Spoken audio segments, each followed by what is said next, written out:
Secretary Amina, pakilinaw lang po yung naging pahayag ni Representative Ungab na merong mga blank items doon sa BICAM report. Sino po yung nag-fill in nitong mga blanks na ito bago siya na submit bilang endorsed bill? So hello mga kababayan, panoorin po natin itong press conference po ng ginagawa nila ngayon sa Malacanang about po dito sa mga blank na mga items no doon sa national budget na ginawa ng BICAM. So panoorin natin mga kababayan, dito po si DBM Secretary Pangandaman at sila Secretary Birsamin no at sa NEDA nandito rin pati ang Secretary ng Agriculture. So panoorin natin mga kababayan kung ano yung mga questions ng media about dito sa kanilang ginagawang press conference po. Yung kayo na rin po nagsabi, it's the BICAM report po. So, may technical working group po yan from the House of Representatives and the Senate of the Philippines. So, siguro we can just go back a little lang on the budget process or the legislative process. Siguro I can share a little bit because it came from the Senate po. I was a young staffer from back then. So, pag napasa na po yung batas from the Senate and the House, magbabaycam sila. So, ang i-report po sa floor, at ang i-ratify ng floor, yung mga napagkasunduan nung dalawang houses. Kasi minsan po, magkaiba ang version nila. So, ang i-report po nung chairman ng appropriation at saka chairman ng finance na ipapasa nung dalawa yung agreements nila doon sa mga provisions ng pinasa nilang bill. So, yun po yung BICAM. Pagkatapos po yun na-ratify, babalik po sila sa kanilang mga technical staff and then they will write it again. Lilinisin po nila kasi kung makikita nyo po, ang pinapasa lang po nila sa floor pag nag-ratify sila, even not just the budget po, pati yung mga ibang mga bills, manipis lang po yan. Yun lang pong mga napagkasunduan nila. And then all the rest, wala pa po yan. So babalik po sila sa technical working group nila, sa mga staff nila, isusulat nila na maayos, and then magkakaroon po ng enrolled bill, enrolled version. Yung enrolled version po, yun po yung pinapasa sa Office of the President na pirmado po ng Speaker of the House at saka yung officer po niya, Senate at saka yung SecGens po nila. So yun po yung makakarating sa Office of the President. So yung sinasabi po nila na blanco, sila din lang din po ang makakapagpuno nung blanco. So walang nakarating sa Office of the President na may blank items? Like, Di po kasi nakakarating sa Office of the President ang ratified, yung nira-ratify nila sa floor. Kasi iba po ang format nung nira-ratify. and another clarification, Secretary, kasi sabi nga ni Presidente suboptimal yung description niya doon sa 2025 national budget. So nagkaroon ng adjustments like doon sa press conference si Secretary Remulla, he said na merong mga additional na intelligence funds sa DILG, so kailangan i-transfer doon sa ibang mga programs. How does it work? Paano po yung magiging sistema noon? Paano yung magiging proseso ng pagta-transfer? Meron po tayong tatlong mechanism on kung paano po natin pwedeng ma-prioritize yung mga programa po na hindi na naisama sa General Appropriations Act. You have to remember that we have the President's budget. Ito po yung ginawa po ng Cabinet together with the President. Ito po yung pinasa natin sa Kongreso. Ito po yung National Expenditure Program or the President's budget. May mga nakalagay po doon. It's consistent with our Philippine Development Plan, consistent with our socio-economic framework, consistent with the respective roadmaps of the different departments. So, nasa Constitution po na ibibigay po yan sa Kongreso, tapos sila po ang magbibigay sa atin ng go signal kung ano po yung gusto nilang ilagay doon sa General Appropriations Act. Ngayon, nung lumabas po siya, of course, nagkaroon po ng mga amendments yung ating mga nasa lehislatura. Some of it are not yet shovel-ready and not consistent or hindi po siya priority ng mga department heads and secretary and the administration. So may tatlong mechanism lang po yan na pwede gawin. Hindi po natin pwedeng basta-bastang ibalik yan dahil bawal po sa atin yan. First, kung ano po yung existing na mga programa mo, may mga line items ka dyan, kung hindi mo po siya magagamit or nagkaroon ka ng savings, may different reasons po for savings. Pinabid mo, mas mura yung lumabas nung pinabid mo. Pangalawa, ayaw mo na yung proyekto, ina-abandon mo na, I think hindi mo na siya priority. Yun po, pwede po tayo mag-augment, use of savings and augmentation. Ang process po niyan is that i-request po yan ng ahensya and it goes to the Office of the President for approval.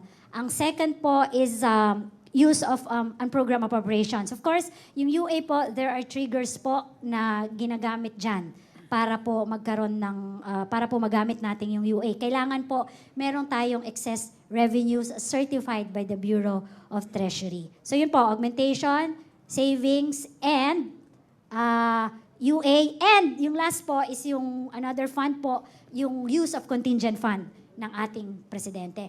Ito po, mga new projects and urgent projects, pwede pong i-requesto ng mga department heads natin. Of course, we will ask for necessary documentation. Again, Office of the President lang din po ang mag-approve ng contingent fund. Yung tatlo na po yon ang pwede natin gamitin.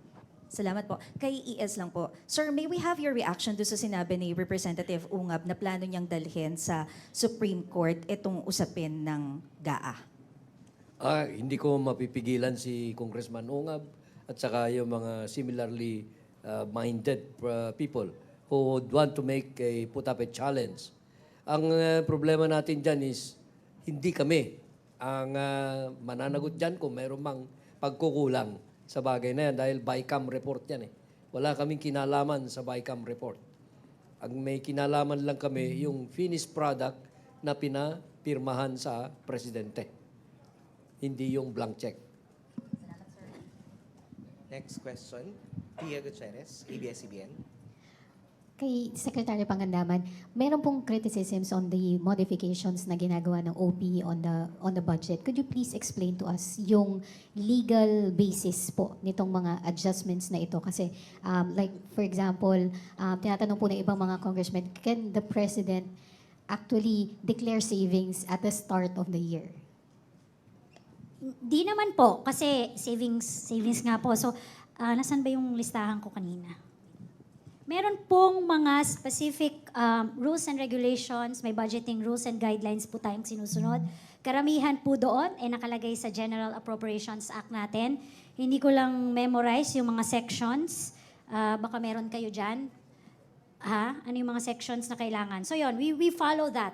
Hindi po kami pwedeng magbalik. Again, hindi po pwedeng magbalik kami ng mga projects and programs na nawala sa GAA. Kailangan po nandoon siya. And may rules po yung tatlong sinabi kong mechanism. May general provisions po tayo for the use of savings, augmentation, and the use of program appropriations, and the use of contingent fund. I can provide po the details and the specific general and specific provisions. Gusto ko lang dagdagan. Mayroong kasing tanong, part of that question was, are there already savings as early as now?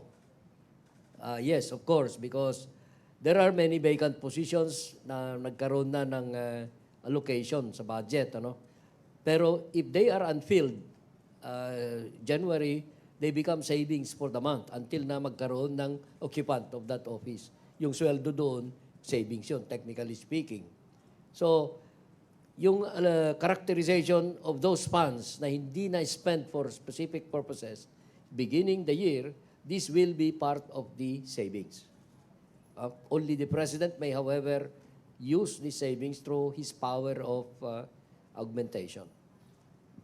Secretary E.S. Bersminster, napag-usapan po ba dito sa forum ninyo kung ano ang magiging implication nitong looming legal constitutional challenges sa budget? Hindi pa namin alam kung ano yung complexion ng mga challenges. Ano? We are just receiving this from the media that there will be challenges. But until we see the actual complexion of those, whatever challenge may be mounted, it is speculative for us to say or comment on any of them. Pero ano ho kaya magiging scenarios should it come to that, na magkaroon nga po ng legal challenge sa budget and then the Supreme Court steps in and Wala. declares it unconstitutional, paano ho mangyayari sa budget natin? Wala. Alam mo, the Supreme Court will never stop the budget from being implemented. All right? I cannot understand if the Supreme Court will have that tendency to put a stop to it, even if any of those challengers will ask for a TRO. Because the government must function, must be run. Now, sasabihin nila, fall back on the reenacted budget. But the reenacted budget can come only when there is a finding that it has been vetoed or the Supreme Court has nullified the present budget. But that is yet to be in the end of the year or maybe when this resolution of these challenges will have been delivered. Okay, but right now, the government must continue to function. There is a duly approved budget subject to all those that were vetoed, the items. As we have been clearly telling, the effect of the veto is only to reduce the deficit. No? Because that is all that the veto has as a consequence. The realignments will happen only later on in the spending process. So yun po mga kababayan, no, napanood po natin yung kanilang press con. Actually mahaba po ito pero ito lang portion na to yung gagawin natin ng video reaction. So ano po yung opinion yung mga kababayan about dito sa kanilang press con ngayon? Comment down below dito sa ating comment section and thank you sa pagsubaybay. Maraming salamat at abangan po natin ang grupo ni Congressman Ungab na magfa-file po ng petition doon po sa Supreme Court. So tingnan natin baka sa Monday siguro pupunta sila sa Supreme Court at bantayan po natin mga kababayan, no, ika-cover po natin kung may pagkakataon. Maraming salamat. God bless po.